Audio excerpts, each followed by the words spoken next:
Good evening, Facebook, YouTube, Daily Motion, and Twitter. This is Rich again, back for your third and final video blogs of the night for Sunday, March 1st, 2015, around 7:15 p.m. in Berwick, Massachusetts. It's snowing out, could get 2 to 4 inches in this area. More snow south of Boston, where they could pick up 8 inches. Boston could reach the record of most snowfall in one season overnight tonight. We'll wait and see about that. Some news to report. There's been rumors that the Boston Bruins have made a big trade, but they don't know who they traded for and stuff. And there's also been a rumor going around that a few teams are interested in David Pazzolini, and some of the teams could be the Oilers, the Islanders, and the Maple Leafs. This will be a very, very big mistake if the Boston Bruins trade forward David Pazzolini, because he is a player that could be the next big superstar player for the Bruins. I just hope they don't trade him, but you never know about this, and there's rumors that the Boston Bruins are looking to get somebody. We'll wait and see about that. They need a trade because Florida Panthers are making more moves, and the other teams in the Eastern Conference are. And also, Panthers forward Jaromir Jagr scored his 717th goal. That ties him with Phil Esposito for 5th place on the all-time goal scoring list with 717. If Jagr did not miss those 3 seasons in Europe, plus if he didn't miss like a couple of seasons due to the NHL lockout, I bet to say that Jagr probably would be challenging Wayne Gretzky for most goals in NHL history. And that's about it on that. My third and final video blog subject of the night is my personality profile. Tonight's personality profile is the start of great Toronto Maple Leafs and great Toronto Blue Jays players. The first one I'm going to talk about is former Maple Leafs great forward Rick Vaive, who was a right winger. Rick Vaive played 14 seasons in the National Hockey League. He was a prolific goal scorer for the Maple Leafs. He was the first 50-goal scorer in Maple Leafs history. He accomplished that feat in 1981-82. Rick Vaive was born in Ottawa, Ontario, Canada, which that's the capital of Canada. And he grew up in Charlottetown, Prince Edward Island, and he played hockey at the young age, Rick Vaive. And he played 2 seasons in Quebec Major Junior Hockey League for the Sherbrooke Castros, and he was a very great goal scorer. He scored 127 goals, 138 assists, 266 points.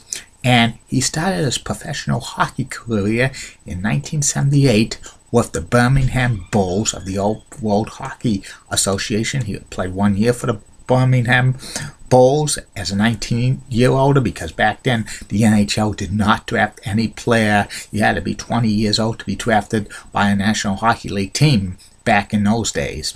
And Rick Vaive played 1 season in the WHA, and he had decent numbers. He was a 20-goal scorer. And the Birmingham Bulls folded after the 1978-79 season, and Rick Vaive was eligible for the NHL draft. And he was selected by the Vancouver Canucks in the first round, 5th overall pick in the 1979 NHL draft. Rick played a half season for the Canucks. He was decent, but he was traded to the Toronto Maple Leafs for Dave Tiger Williams and a few other players. And for the next several seasons, Rick Vaive became a prolific goal scorer for the Toronto Maple Leafs. 3 times, 3 straight seasons, he was 50 or more goals for the Maple Leafs. He was named Maple Leafs captain in 1982, held that position for about 5 years, and he also was the last cut. He was the last player cut on the 1984 Canada Cup team, and Rick Vaive played a couple of All-Star games in a Maple Leafs uniform. He scored 299 goals in a Maple Leafs uniform, and he was the captain of the Maple Leafs for 4 seasons, but he was stripped of his captaincy in 1986 for repeated not showing up to practice for the Maple Leafs several times, and they took away his captaincy. He was like one of the best players on the Maple Leafs during that era, but in 1987, Rick Vaive was traded from the Maple Leafs to the Chicago Blackhawks, and he still was consistent goal scorer for the Blackhawks and stuff. In 1990, he got traded to the he got traded to the Buffalo Sabres, and he started his decline. He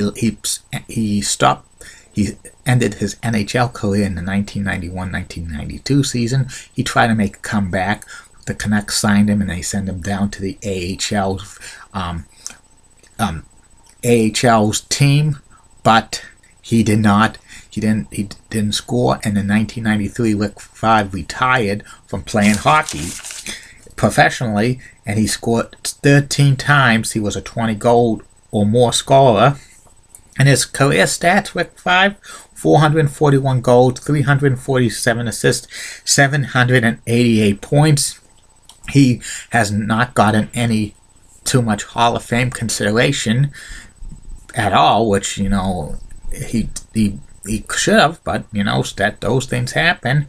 And Rick Vaive's wore number 19 and 22 for the Toronto Maple Leafs, but his number was not honored by the Maple Leafs at all, which is very surprisingly, because he was a great player for the Maple Leafs, and I'm very shocked that they did not honor his number. But I think he still, like, he probably had a falling out with management in the late 1980s, and when he got traded to Blackhawks. And also he wore number 27 for the Blackhawks. He was the last Blackhawk player to wear number 27 until Jeremy Roenick came along. Jeremy Roenick should have his number 27 retired by the Blackhawks, but that's another video blog for another day. And then Rick Vaive coached for several seasons in the ECHL and the AHL. He led the South Carolina Stingrays to the Kelly Cup Championship in 1997, and he also coached in the AHL, and he also coached in the Ontario Hockey League, but he hasn't gotten a shot yet to coach in the NHL head coach. It's very tough to coach in the NHL because there's only 30 spots for coaching, and plus it's like kind of like they do mainly assistants and stuff and other things, or they recycle a lot of coaches. But, you know, Rick Vaive hasn't gotten his chance yet, but you never know.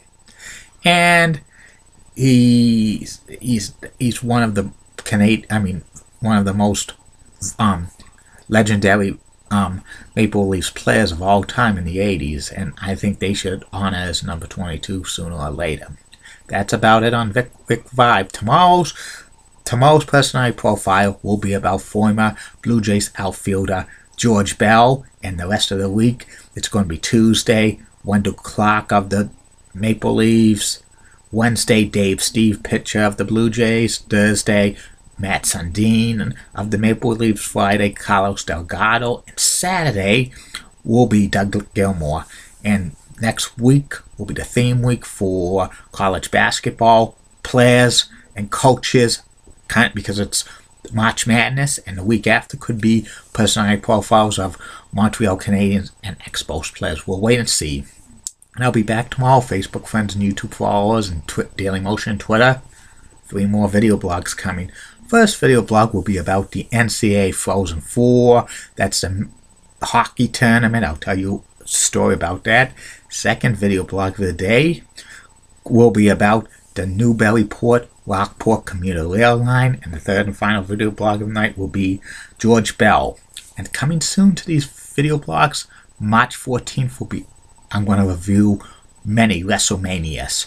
I'm going to review WrestleManias up to April 7th. And sooner or later, Julie Button and Heidi Pratt, 2 cute blondes with nice legs. Good night, everybody. See you tomorrow.